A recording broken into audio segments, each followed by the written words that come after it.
ఈరోజు సమావేశం ముఖ్య ఉద్దేశం ఏంటంటే ఏజ్ రిలాక్సేషన్ 2 లక్షల ఉద్యోగాలు. ఏజ్ రిలాక్సేషన్ అసలు ఈ గొడవ ఎందుకు వచ్చింది?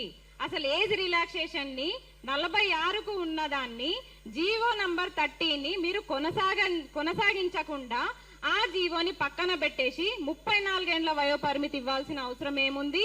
అలాగే అది అట్లే పెట్టి గ్రేడ్ 2 నోటిఫికేషన్ ఇవ్వాల్సిన అవసరం ఏముంది? నిజంగా మీరు చెప్పిన మాట ప్రకారం నీళ్లు నిధులు నియామకాల ప్రకారమే తెలంగాణ వచ్చింది. అందులో నిరుద్యోగుల పాత్ర అత్యధికం. అలాంటిది ఈ రోజు నిరుద్యోగులే నష్టపోతున్నారు అని మేము గొంతెత్తుకొని మేము గొంతు చించుకొని అరుస్తా ఉంటే మీరు చేసేది మాత్రం మీరు చేస్తూనే ఉన్నారు. అసలు ముందుగా తక్షణమే ఈ జీవో నంబర్ 30ని కొనసాగించాలి. అలాగే 2 లక్షల ఉద్యోగాలు వెంటనే జూన్ 2 లోపు మీరు విడుదల చేయాలి. మా ప్రధాన డిమాండ్ ఇదే. మెగా డిఎస్సి అన్నారు, జీవో నంబర్ 46 ని మేము అధికారంలోకి రాగానే రద్దు చేస్తామన్నారు. మీరు రద్దు చేసే జీవోలేమో గానీ మీరు వచ్చినాక పుట్టుకొచ్చిన జీవోలే ఎక్కువ. మీరు వచ్చిన తర్వాత జీవో నంబర్ 4 ని తీసుకొచ్చిర్రు, కొత్త జీవోని. ఆ జీవో వల్ల డిగ్రీ లెక్చరర్ అభ్యర్థులు చాలా మంది నష్టపోతున్నారు. కాబట్టి జీవో నంబర్ 4 ని తక్షణమే రద్దు చేయాలి. అలాగే GO number 4, GO number 29, GO number 108, అసలు జీవో నంబర్ 108 డిఎస్సిలో అవసరమా? ఎప్పుడో ఉమ్మడి ఆంధ్రప్రదేశ్ ఉన్నప్పుడు ఉన్న జీవో ఇప్పటికీ కొనసాగుతూనే ఉంది. ఉన్న జీవోలను సవరించకుండా మీరు కొత్త జీవోలను తీసుకొస్తూ నిరుద్యోగులని ఇబ్బంది పెడుతూ వాళ్ళని ఉద్యోగాలకి దూరం చేస్తున్న ప్రభుత్వం ఏదైనా ఉందంటే అది మీ ప్రభుత్వమే. విద్యాశాఖ మంత్రి గారు, ఒక్కసారి మీరు 14 గంటలు పనిచేసే క్రమంలో 1 గంట విద్యాశాఖ కోసం పనిచేయండి. అప్పుడు విద్యా వ్యవస్థలో ఉన్న సమస్యలు ఏందో మీకు తెలుస్తుంది. అలాగే ఓటీఆర్ కి లాస్ట్ డేట్ ఎందుకు? అసలు ఓటీఆర్ కి లాస్ట్ డేట్ ఎందుకు? అయ్యా, మీకు ఒక ఎమ్మెల్యే పదవి పోయినా ఒక ఎమ్మెల్సీ పదవి పోయినా మళ్ళా 5 సంవత్సరాలకు తెచ్చుకుంటారు. కానీ మాకు ఒక్కసారి ఉద్యోగం మిస్ అయితే జీవితకాలం మేము వేరే పనులు చేసుకొని బతకాలి. మాకు ఉద్యోగాలు రావు. మీరు పెట్టిన ఏజ్ లిమిట్ తోటి చాలా మంది నిరుద్యోగులు నష్టపోతున్నారు. కాబట్టి మెగా డిఎస్సి వెంటనే వేయాలి. మీరు ఒక మాట చెప్పండి కాంగ్రెస్ నాయకులారా, మీరు జూన్ 2కి రాష్ట్ర ఆవిర్భావ దినోత్సవాన్ని మేము సంతోషంగా జరుపుకోవాలా లేకపోతే కన్నీళ్లతో జరుపుకోవాలా? తెలంగాణ వచ్చిందని సంతోషంగా మేము ఆ రోజుని సెలబ్రేట్ చేసుకోవాలా? లేకపోతే అరే మేము ఎందుకు తెచ్చుకున్నాం తెలంగాణ, ఉమ్మడి రాష్ట్రం ఉన్నప్పుడే బాగుండే, ఉమ్మడి రాష్ట్రం ఉన్నప్పుడే ఉద్యోగాలు వస్తుండే అనే బాధతోటి మేము ఆ రోజును జరుపుకోవాలా?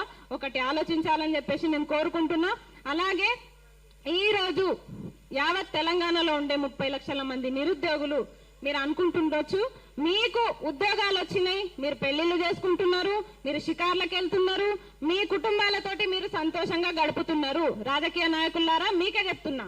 కానీ ఇక్కడ ఉండే ప్రతి నిరుద్యోగి ఎవరైనా పెళ్లి చేసుకున్నారా? ఒక్కొక్కరికి 35 దాటినాయి, 38 ఉన్నాయి. అయినా సరే నిరుద్యోగులు అట్లే ఉండి పెళ్లిళ్ళు కూడా చేసుకోకుండా కుటుంబాలకు దూరమై ఇక్కడ ఇబ్బంది పడుతున్నారు. కాబట్టి వాళ్ళందరి వయస్సుని వాళ్ళందరి భవిష్యత్తుని దృష్టిలో ఉంచుకొని మీరు విద్యా వ్యవస్థలో చేయాల్సిన పనులన్నీ విద్యాశాఖ మంత్రి గారు వెంటనే జూన్ 2 లోపు చేయాలి. లేకపోతే మేము మే 20న నిర్వహించిన నిరుద్యోగ ఆవేదన సభకి ఖచ్చితంగా యావత్ తెలంగాణలో ఉండే 30 లక్షల మంది నిరుద్యోగులందరూ కూడా దానికి హాజరై వాళ్ళ ఆవేదనని చెప్పుకునే అవకాశాన్ని అందరం కూడా మేము తీసుకుంటున్నాం. కాబట్టి ఖచ్చితంగా తెలంగాణలో ఉండే నిరుద్యోగులందరూ కూడా మే 20న జరిగే నిరుద్యోగుల ఆవేదన సభకు కూడా అందరూ కూడా హాజరు కావాలని చెప్పేసి ఈ రోజు సోమాజిగూడ ప్రెస్ క్లబ్ నుంచి మేము అందరికీ పిలుపునిస్తున్నాం. కాబట్టి నిరుద్యోగులందరూ కూడా పోస్టర్ ఆవిష్కరణ చేయవలసిందిగా కోరుతున్నాం. అందరు కూడా రండి, స్టేజ్ దగ్గరికి రండి.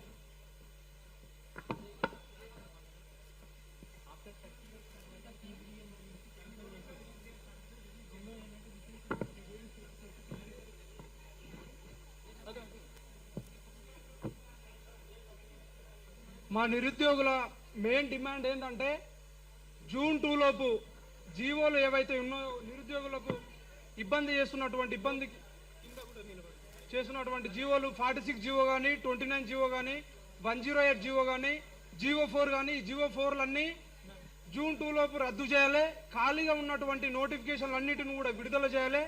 అదేవిధంగా వయోపరిమితి జీవో 30ని కొనసాగించాలి. వయోపరిమితి అనేది 46 సంవత్సరాలకు పెంచాలి. లేని పక్షంలో పోలీసులు కంట్రోల్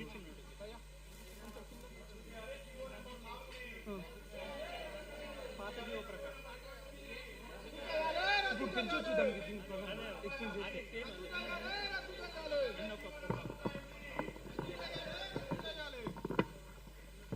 ఉద్యోగాలంటే త్వరలో అని 2 సంవత్సరాల కాలం గడిపేసిర్రు.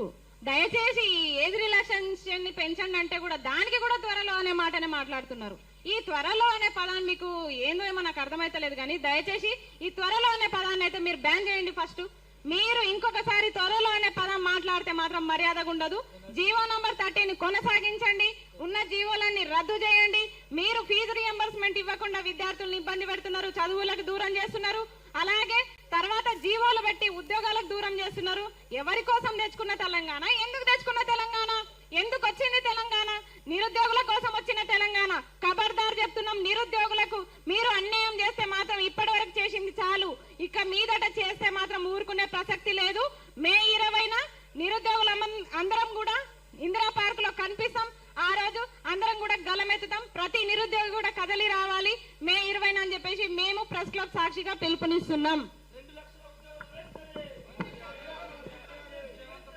వదిలాలి, రావాలి రావాలి రావాలి రావాలి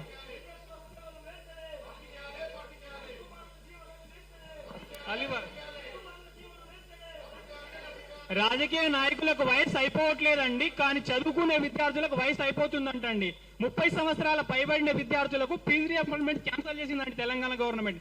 ఇది ఎంత దురదృష్టకరం అండి. ఆఫ్టర్ 30 years తర్వాత నువ్వు పీజీ రాస్తే పీజీకి రియంబర్స్మెంట్స్ లేదండి. దారుణం అండి. హైయర్ ఎడ్యుకేషన్ కి అర్హత లేకుండా చేస్తున్నారండి. రెండోది ఏంటంటే ఒక సెట్ ఫీజు 1500 అండి. ఏం అవసరం అండి 1500? 100 రూపాయల తయారయ్యే పేపర్ కు 1500 పెట్టి వసూలు చేస్తున్నారండి. ఏం అవసరం ఇంతగానం దోస్తున్నారు? కానిస్టేబుల్ అయినా, డిఎస్సీ అయినా, ఎస్ఐ అయినా, అదర్ ఏ నోటిఫికేషన్లకైనా ఇంత ఫీజులు ఎందుకండి? 1000 రూపీస్, 1500. జస్ట్ 1:3 వచ్చిన కానిస్టేబుల్ దగ్గర వెరిఫికేషన్ కు 3000 తీసుకుంటారా అండి? ఇది ఎంత దారుణం అండి. గవర్నమెంట్ మన పైసలతో నడుస్తుందా లేక ట్యాక్సీలతో నడుస్తుందా? వీళ్ళంతా ఎటుకొండ పోతుర్రు. రియంబర్స్మెంట్స్ మీద ధర్నా చేయాలండి. ఆఫ్టర్ 30 తర్వాత రియంబర్స్మెంట్స్ ఇవ్వట్లేదండి. మరి 60 years తర్వాత వీళ్ళకి ఎందుకండి గవర్నమెంట్ పదవులైన రాజకీయ నాయకులకు? థ్యాంక్ యూ అండి.